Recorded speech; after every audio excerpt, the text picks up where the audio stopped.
సరే ఇవన్నీ ఒక ఎత్తు అయితే కనుక సాక్షి వాడిది ఒక ఏడుపండి. ఇక్కడ మీకు ఒక విషయం చెబుతాను. వల్లభనేని వంశీకి రాజకీయ భిక్ష పెట్టింది చంద్రబాబు నాయుడు గారు. అది ఎవరి ద్వారా? హరికృష్ణ గారి ద్వారా, అలాగే ఎన్టీఆర్ గారి ద్వారా. ఒక్కసారి మాత్రమే వాళ్ళు రెఫర్ చేశారు ఈ నా కొడుకుని. రెండోసారి సీట్ ఇచ్చింది చంద్రబాబు నాయుడు గారే కదా. ఆ మాత్రం ఇంగిది కానాలేదా? వీడి పేరు ఎవరో కాదండి, ఈశ్వర్ గాడు అని చెప్పి. బయటకు వస్తే మేకప్ లేకుండా బయటకు వస్తే వాడి ఇంట్లో కుక్క కూడా వాడిని గుర్తుపట్టదు. అలాంటి ఎదవ తుప్పాసి ఎదవయుడు సాక్షిలో కూర్చొని అడ్డమైన కూతలకు వస్తూ ఉంటాడు. ఏదో ప్రాస ఉంది, నా దగ్గర భాష ఉంది అని చెప్పి. అదే ప్రాస భాష నేను మొదలు పెడితే కనుక పైన కింద మూసుకొని పక్కకు దుబ్బేస్తావురా అని నేను అనగలను. చెప్పు తీసుకొని కొడతా చెత్త నా కొడక. అసలు ఐటీడీపీ ఎప్పుడు పెట్టారా ఎరా ఈశ్వర్గా? నీకు తెలుసా ఐటీడీపీ వింగ్ ఎప్పుడు స్టార్ట్ అయిందో? తెలుసా నీకు? వల్లభనేని వంశీ గారు పార్టీ నుంచి దొబ్బేసిన తర్వాత, ఏది మీ వైసీపీ పార్టీలో జాయిన్ అయిన తర్వాత సంవత్సరానికి ఐటీడీపీ వింగ్ స్టార్ట్ అయింది. ఆ సంగతి తెలుసు అంటారా మొడల్? లోకేష్ కి టార్గెట్ అయ్యారా? అరే లోకేష్, చంద్రబాబు నాయుడు గారు కానీ లేదంటే నందమూరి కుటుంబ సభ్యులు అందరూ ఒకే రకంగా ఉంటారు. ఎప్పుడు రకరకాలుగా ఉంటారు, అందరు కలిసే ఉంటారు. అది తెలుసుకొని సావు ముందలు నువ్వు. ఈ కుక్కొచ్చి ఈ రోజు జూనియర్ ఎన్టీఆర్ ఫ్యాన్స్ కి మళ్ళీ లోకేష్ గారికి మధ్య ఏదో గొడవ పెట్టాలని అవుతున్నాడు. చెప్పు తీసుకొని కొడతా నా కొడక. ఈ మాట ఎప్పుడు చెప్పాలరా నువ్వు? వల్లభనేని వంశీ గారి మూర్తి దగ్గరికి వెళ్ళి మైకి తీసుకొని పెట్టినప్పుడు ఆ రిపోర్టర్ని చెప్పు తీసుకొని కొట్టాలి. ఆ నా కొడుకు ఆ మాటలు మాట్లాడుతున్నప్పుడు ఆ రోజు ఎంకరేజ్ చేశారుగా వాడిని మాట్లాడిన ప్రతిసారి. ఎందుకంటే మీకు వ్యూస్ వస్తున్నాయి అని చెప్పి ఎంకరేజ్ చేశారు కదరా. పక్కన అల్లా గురించి మాట్లాడినప్పుడు వ్యూస్ వస్తున్నాయి అని చెప్పి ఎంకరేజ్ చేశారు కదా. మరి ఈ రోజు వచ్చి నీతి కబుర్లు చెబుతున్నా తప్పే అంట. జగన్మోహన్ రెడ్డి ఈ రోజు అన్న చెప్పాడా తప్పు అని చెప్పాడా? వాడి పక్కనేగా కూర్చొని వాడు సంఖ్య నాకుతున్నాడుగా ఆ రోజు. మరి జగన్మోహన్ రెడ్డి సంఖ్య నాకుతున్నాడుగా వల్లభనేని వంశీ. చెప్పు తీసుకొని కొడతా నా కొడక ఆడాళ్ళు కనుక రాజకీయాల్లో లాగితే అని చెప్పి ఈ రోజైనా చెప్పాడా వల్లభనేని వంశీ? వల్లభనేని వంశీకి జగన్మోహన్ రెడ్డి చెప్పాడా ఈ రోజైనా? ఈ రోజు వచ్చి తప్పే అంట. తప్పు నా కొడకల్లారా. ఇప్పటికీ అదే ఫోటోని మీ సాక్షి టీవీలో వాడకుండా ఉన్నారంటారా మీరు? సాక్షి టీవీలో ఏదన్నా సరే ఎవడైనా ఒక పనికి మాలినాడు, లేదు పావలాకు పనికి రాని ఎదవా ఎవడైనా సరే మీ పార్టీలో జాయిన్ అయితే టీడీపీకి బిగ్ షాక్ అంటూ చంద్రబాబు నాయుడు గారు ఏడుస్తున్న ఫోటోని వాడుతూనే ఉంటారు కదరా.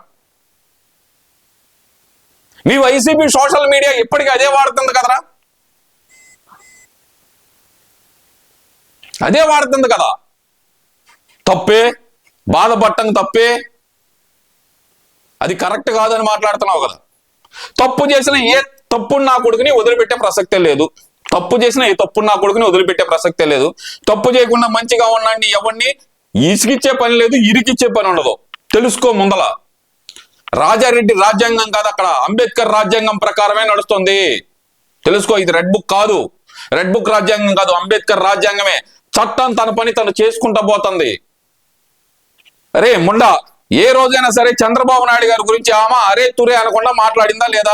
ఆమె వ్యక్తిత్వం కించపరిచే విధంగా ఎవరు మాట్లాడారు? ఆమె ఎక్కడి నుంచి వచ్చిందో చెబుతారు. దానికి సాక్ష్యాలు ఉన్నాయి మా దగ్గర. ఎన్టీఆర్ చనిపోయేటప్పుడు కూడా తెల్లవారుజామున 3 ఆయనకి హార్ట్ స్ట్రోక్ వస్తే గనక ఫ్యామిలీకి సంబంధించిన డాక్టర్ని పిలవకుండా గైనకాలజిస్ట్ని ఎందుకు పిలిచింది? దీనికి సమాధానం చెప్పరా ముండా? దానికి శిక్ష ఏమేస్తా శిక్ష?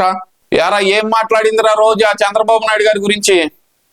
అయినా చంద్రబాబు నాయుడు గారు చాలా మంచాడు కాబట్టి బండారు సత్యనారాయణ గారి చేత క్షమాపణలు చెప్పించాడు.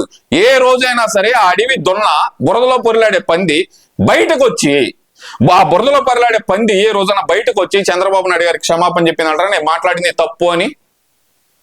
చంద్రబాబు నాయుడు గారి గురించి, లోకేష్ గారి గురించి నోటికి వచ్చినట్టు మాట్లాడింది కదరా బురదలో దొరలాడే పంది. ఆ రోజు నువ్వు ఎందుకు ఖండించలేకపోయా? దానికి శిక్ష లేదా? మేమేస్తాం శిక్షలో. ఐటీడీపీ అనేది వల్లభనేని వంశీ పార్టీ నుంచి వెళ్ళిపోయిన తర్వాత స్టార్ట్ అయింది. అసలు ఈ యాదవను పట్టించుకోవడమే మానేశాం. ఎప్పుడైతే భువనేశ్వర గారిని టార్గెట్ చేశాడో ఆ రోజే వాడి పతనం స్టార్ట్ అయింది. ఆ రోజే టార్గెట్ చేశారు వాడిని. ఫస్ట్ వాడి నోరు వాడి కంట్రోల్లో ఉన్నట్టు కనుక వాడి బతుకు బయటకు వచ్చేది కాదు. వాళ్ళ కుటుంబ సభ్యుల గురించి ఎవరు ఎక్కడ నీచంగా పోస్టులు పెట్టలేదు. వాళ్ళ తండ్రి చేయించిన వాళ్ళ తండ్రి ఒక స్కూల్ టీచర్. ఆ సంస్కారం ఈ సన్నాసికి ఎక్కడికి పోయింది అని అడుగుతున్నారు అంతవరకే. అది తెలుసుకో. ఎవరైతే కేసులు ఎవరైతే తప్పుడు పోస్టులు పెట్టారో ఆ తప్పుడు నా కొడుకును అరెస్ట్ చేసి లోపలేయడం కూడా జరిగింది. వాడి పేరే వర్రా రవీంద్రారెడ్డి. జగన్మోహన్ రెడ్డి పక్కనే ఉంటూ వైఎస్ భారతి పక్కనే ఉంటూ పిఎన్ అని చెప్పుకుంటూ ఎవరైతే గనక జగన్మోహన్ రెడ్డి తల్లి చెల్లిన మీద అనుచితమైన పోస్టులు పెట్టాడో వాడిని కూడా అరెస్ట్ చేసి లోపలేసింది కూటమి ప్రభుత్వం. ఎవరైనా సరే స్ట్రైట్ గానే చేస్తుంది, ఒకరికి ఒక రకంగా ట్రీట్మెంట్ ఉండదు. ఎవరైనా ఒకటే, అది జగన్మోహన్ రెడ్డి తల్లి చెల్లి ఎవరైనా, లేదండి ఇంట్లో భార్య గురించి టీడీపీ వాళ్ళు తప్పుడు పోస్టులు పెట్టినా తీసుకెళ్లి లోపలేస్తారు, వైసీపీ వాళ్ళు తప్పుడు పోస్టులు చేపెట్టినా లోపలేస్తారు. అందరికీ కామనే. అరే ఈశ్వర్గా జగన్మోహన్ రెడ్డి కచ్చులూరు బోటు ప్రమాదంలో దాదాపు 42 మందిని ముంచి చంపేసి వాళ్ళ శవాలు కూడా ఆచూకీ దొరకకుండా చేసినప్పుడు వాడికే శిక్ష అయ్యాలి. దానికి సమాధానం చెప్పు నువ్వు. దానికి ఏంటి సమాధానం చెప్పు నువ్వు. పాదయాత్ర అంటూ జనాల పాదయాత్ర చేస్తా, వాడి కటౌట్లు కడతా, జగన్మోహన్ రెడ్డి కటౌట్లు బ్యానర్లు కడతా దాదాపు 18 మంది చనిపోయారా. దానికి ఏం శిక్ష అయ్యాలి జగన్మోహన్ రెడ్డికి? పిడుగురాళ్లలో పిట్టగోడ కూలి 3 చనిపోయారు. దానికి ఏం శిక్ష అయ్యాలి జగన్మోహన్ రెడ్డికి? దానికి సమాధానం చెప్పు నువ్వు. 5 సంవత్సరాలు ఉన్నారు, పొంగనూరులో గొడవ జరిగింది అన్నారు, చంద్రబాబు నాయుడు గారు కేసు పెట్టాలని చూశారు. ఆ రోజు చంద్రబాబు నాయుడు గారు మాట్లాడిన ప్రతి వీడియో బయటకు వచ్చింది. ఏదైతే గనక వైసీపీ సైకో మోక అక్కడికి వస్తే గనక వాళ్ళని తరిమి కొట్టమన్నారు, పోలీసులను కాదరా ముండ. తెలుసుకో. గిట్టా గిట్టా అని మాట్లాడావంటే గనక చెప్పు తెగిద్ది. ఎలక్షన్ కమిషనర్ నిమ్మగడ్డ రమేష్ మీద డైరెక్ట్ కులం పెట్టి మాట్లాడాడు కదరా జగన్మోహన్ రెడ్డి. డైరెక్ట్ ఇది కరోనానా కమ్మరోనానా అని మాట్లాడాడు కదరా. ఎలక్షన్ కమిషన్ కి కులం ఆపాదించి మీ వైసీపీ ముండా కొడుకులు చేసిన వ్యాఖ్యలు ఇన్నుండే. బన్వర్లాల్ గారి మీద చంద్రబాబు నాయుడు గారు చేయమన్నారు. మంచి కృష్ణమోహన్ ని బయటకు వచ్చి చెప్పమను. వాడు నిజంగా కనుక ఒక అమ్మ అబ్బకు పుట్టుంటే కనుక వాడిని బయటకు వచ్చి చెప్పమను, దానికి ప్రూఫ్లు చూపించమను. మీ ముండలు చేసిన వ్యవహారాలకి, ఏది మీ వైసీపీ నాయకులు చేసిన వ్యవహారాలకి మా దగ్గర అన్నిటికీ ప్రూఫ్లు ఉన్నాయి.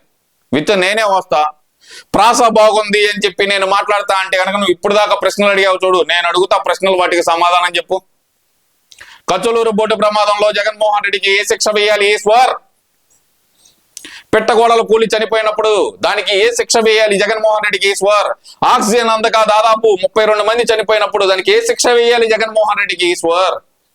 హలో లక్ష్మణ అంటూ దాదాపు 3000 మంది ఇసుక అందక రోజువారీ కూలీలు చనిపోయినప్పుడు జగన్మోహన్ రెడ్డికి ఏ శిక్ష వేయాలి?